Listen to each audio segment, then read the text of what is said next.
This is not just a story about grief. It's a story about love. So deep, it was willing to follow pain into the darkest places. Taylor and Danielle were high school sweethearts. They built a future together. They dreamed of a family. And then everything fell apart. Soft instrumental music plays. A faded montage of home videos. Taylor spinning Danielle around in the snow, laughing together at a bonfire. A cell phone clip of them kissing in the kitchen while cooking. What happened next would shock everyone who knew them. And it left a haunting question. How much heartbreak can one heart bear before it gives up? Taylor and Danielle grew up just a few miles apart in a quiet town in Missouri. Danielle was the artsy one, always sketching in her notebooks, quiet but fiercely loving. Taylor was her opposite, loud, funny, always surrounded by friends. But somehow they clicked. They met at a school pep rally during sophomore year. Danielle was sitting alone on the bleachers, and Taylor sat next to her, offered her a piece of gum, and said, "You look like someone who hates pep rallies as much as I do." She laughed. That was all it took. From that day on, they were inseparable. At every school dance, they were arm in arm. At graduation, they held hands as they walked across the stage. Friends would say, "You never said Taylor without Danielle." After high school, they stayed local. Taylor took a warehouse job. Danielle worked part-time at a bakery and went to community college for art. They moved into a small rental together. It was nothing fancy, one bedroom, a drafty window in the kitchen, but it was theirs. Taylor proposed in their kitchen with an onion ring. Danielle laughed so hard she cried, then said yes. He gave her the real ring a week later, but she kept that onion ring wrapper in her wallet for years. They got married in fall 2019. It was a small wedding, just family and a few close friends. They wrote their own vows. Taylor's voice cracked as he said, "I promise to always be the hand you hold, even when life tries to pull you under." Danielle cried through the whole thing. She whispered to her maid of honor after the ceremony, "I didn't know I could love someone this much." They had dreams, a little farmhouse, a few dogs, kids, at least 2, maybe 3. They'd talk about baby names on long car rides. Taylor wanted Logan for a boy. Danielle had her heart set on Wynter if they had a girl. In 2021, Danielle found out she was pregnant. Taylor recorded her reaction on his phone. She screamed. He dropped the phone mid-recording and hugged her for 2 straight minutes. The video went viral among friends and family. They had a gender reveal party in late spring. Blue and pink smoke bombs. The cloud that rose into the air was pink. A girl, Wynter. Danielle started documenting everything. Ultrasound photos. Little belly bump updates. She posted, "I've never been so excited or so scared. But I know one thing, she'll be so loved." Taylor painted the nursery himself. He spent hours getting the lines perfect on a mountain mural Danielle designed. He made a wooden sign with her name, Wynter Grace. At 7 months, they were almost ready. The car seat sat in the back seat of their SUV. The diaper bag was packed. Taylor posted, "Only a few more weeks till I meet my little girl. I hope I'm a good dad. I hope I make her proud." And then everything changed. Danielle started feeling sharp pains. It was too early. She called Taylor in a panic, and they rushed to the hospital. Doctors tried to stop the labor. They gave her injections. But nothing worked. Wynter was born too soon. Too small. Too fragile. She lived for less than an hour, and she never opened her eyes. Danielle screamed, over and over, "Where is she? Where's my baby?" Nurses tried to comfort her, but nothing could reach her. Taylor held his daughter for first and last time. He wrapped her tiny hand in his, whispered, "I'm your dad. I'm so sorry." And then he handed her back. The funeral was small, a tiny white casket, so small it didn't look real. Taylor stood beside it, clutching Danielle's hand. She didn't cry that day. She just stared. Later that night, Taylor posted, "My baby girl, you never opened her eyes, but I hope you felt our love. I'll never stop missing you." Danielle stopped getting out of bed. She didn't eat. She didn't speak. She just sat in the nursery for hours, holding Wynter's blanket. Taylor tried to stay strong. He cooked, cleaned, held her when she shook at night. But he was breaking, too. Friends came by, but it didn't help. Danielle's Instagram turned dark. Cryptic quotes, black and white photos. Her last post, a drawing of Wynter. No caption. Danielle's mom begged her to come stay with them. She refused. "I'm okay," she said. But she wasn't. On a cold evening in early 2022, Taylor came home to silence. The nursery light was on. Danielle wasn't answering. He found her in their bedroom. She had taken her own life. Taylor called 911, screamed into the phone, "Please help me. She's not breathing. I think she's gone." The operator tried to calm him.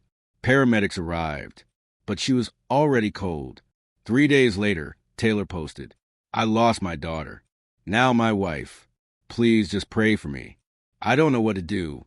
His friends messaged him, called him. Some even drove over. He didn't answer. He made one last post. Just one sentence. "Maybe some people aren't meant to survive this kind of pain." Taylor was found the next morning. He had followed Danielle into the same darkness, in the same house, just feet from the nursery. Their families were destroyed. 2 funerals, side by side. 2 young lives. 1 love story. 1 unbearable ending. Danielle's mother said, "I lost my daughter, and I lost the boy who loved her." Their story became a quiet storm online. People shared their photos, their wedding video, the gender reveal. Thousands commented. If love could have saved them, they'd still be here. But love wasn't enough. Not without help. Not without light. If you know someone who's grieving, don't wait. Don't assume they're okay. Reach out. Sit with them. Ask again. Stay. Because love can break a heart, but it can also save one. If you or someone you know is struggling with thoughts of self-harm or suicide, please call a crisis line. Talk to someone. There is help. There is hope. And you are not alone. The house stood empty for weeks. The lights in the nursery never turned off. Danielle's mother couldn't bring herself to go inside. Taylor's brother, Luke, came by once, opened the front door, and had to leave immediately. He later said, "It felt like time froze in there. Everything was just waiting for them to come back." The landlord didn't touch the house. Neighbors left flowers on the porch. 2 pink teddy bears. A white rose. A tiny hand-knit baby cap with Wynter's name on it. Online, their story was slowly catching fire. A friend posted a tribute video on TikTok. Just a slideshow. Taylor holding Danielle's hand. Danielle holding her belly. The nursery walls. Wynter's name on the wood sign. The video hit 1 million views in 2 days. People started asking, how could this happen? They looked so happy. Why didn't anyone see the signs? But some had seen them. Danielle's best friend, Morgan, shared a message she received 3 weeks before Danielle's death. "I feel like the air in this house is heavier without her. My body aches like I gave birth to a ghost." Morgan responded with, "I'm coming over. We'll get fresh air. We'll walk. I'll stay with you." But Danielle told her, "No, I don't want anyone to see me like this." And Taylor, he tried. God, he tried. Text to friends. "She's not talking anymore. I don't know what to do. I'm scared. I don't want to leave her alone. But I also don't want her to feel like I don't trust her. Sometimes I think I'm holding both of us up and I'm going to fall, too." His boss offered him more time off. He refused, said he needed the distraction. But even at work, he was ghostly, eyes sunken, voice low. He stopped bringing lunch, stopped talking, just worked. His co-worker, Jamie, said he looked like he was underwater, like he was walking through every day with weights on his chest. Taylor had started writing a letter. They found it on his phone. It wasn't finished. It started with, "If you're reading this, I'm sorry. I really tried. I did. I just missed them too much. I hear Danielle's laugh in the nursery. I swear I hear Wynter cry sometimes, and I run in, but no one's there." He never got to finish that letter. After the funerals, their story spread even further. A local news outlet picked it up, then a national one. Then BuzzFeed. Suddenly, strangers from around the world were commenting. I don't know them, but I feel like I lost something. This is what happens when we don't talk about grief. I was planning to take my own life this week. This story made me call someone. Their tragedy began to do something unexpected. It pulled people together. A mental health nonprofit contacted Danielle's mother. They offered to create a foundation in her and Taylor's name. The Wynter Grace Foundation was born within 6 months. It provided grief counseling for parents who had experienced infant loss. It offered online support groups. It taught young couples how to recognize symptoms of trauma and depression in each other. One of their first events was a candlelight vigil in Missouri. Over 500 people showed up. Many of them had never met Taylor or Danielle. Some came from other states. Others had their own losses. Each person lit a candle. They stood in a circle. The wind blew softly. Danielle's mother spoke. I don't know how to carry this pain, but if by sharing it, someone else feels less alone, then maybe that's what Danielle and Taylor would want. She paused, then added, and Wynter, my granddaughter, who I never got a rock to sleep. I will speak her name every day. The next speaker was a man in his 60s. He walked slowly to the center. He held a folded piece of paper. I lost my wife 10 years ago, he said. She never told anyone she was in pain, not even me. For a long time, I blamed myself. But this story, it reminded me of something important, that love doesn't always heal, but it gives us the reason to try. Silence hung in the air after he stepped back. Then someone began to sing. Softly, almost whispered, "You are my sunshine." Others joined. No one planned it, but in that moment, something shifted. A few weeks later, Taylor's old high school coach wrote a letter to the local paper. He had taught Taylor for 4 years. He wasn't a superstar, he wrote, but he was steady, loyal. He never let his team down. If he saw someone struggling during practice, he stopped and helped. That's the kind of kid he was, and that's the kind of man he became. Danielle's art teacher reached out to the foundation. She had saved one of Danielle's sketchbooks from a senior project. I never returned it. She forgot it after graduation. I didn't know why I kept it until now. Inside were sketches of baby clothes, a mobile with stars and moons, tiny shoes. On the last page, a drawing of a little girl standing on a snowy hill, holding the hands of 2 taller figures. In Danielle's handwriting, me, Tay, and our Wynter. The page is now framed. It hangs in the Wynter Grace Foundation's office. Taylor and Danielle didn't survive their grief, but in their memory others have, others will. And Wynter, who never took a breath outside the womb, has unknowingly saved lives. This is not just a tragedy. It's a reminder of how fragile we are, of how deep love can go, of how grief, when unspoken, can destroy, but when shared can heal. If you are struggling, if you feel broken, if you feel like the pain is too much, reach out. There is no shame in needing help.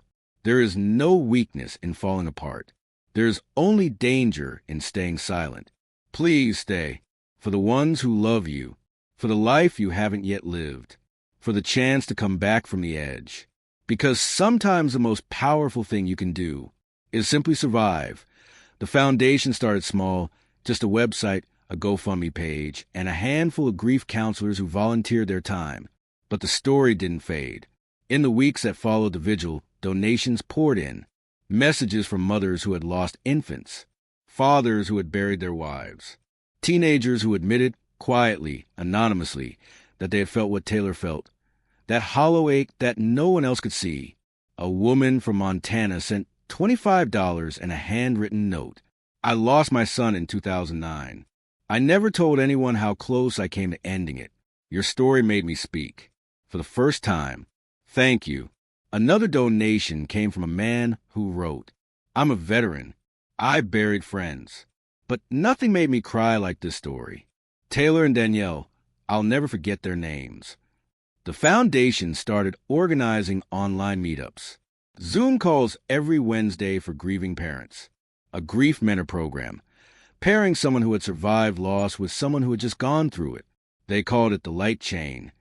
Taylor's sister came up with the name because when one person holds a candle in the dark, you can't see much. But when we all do, we light the way for each other.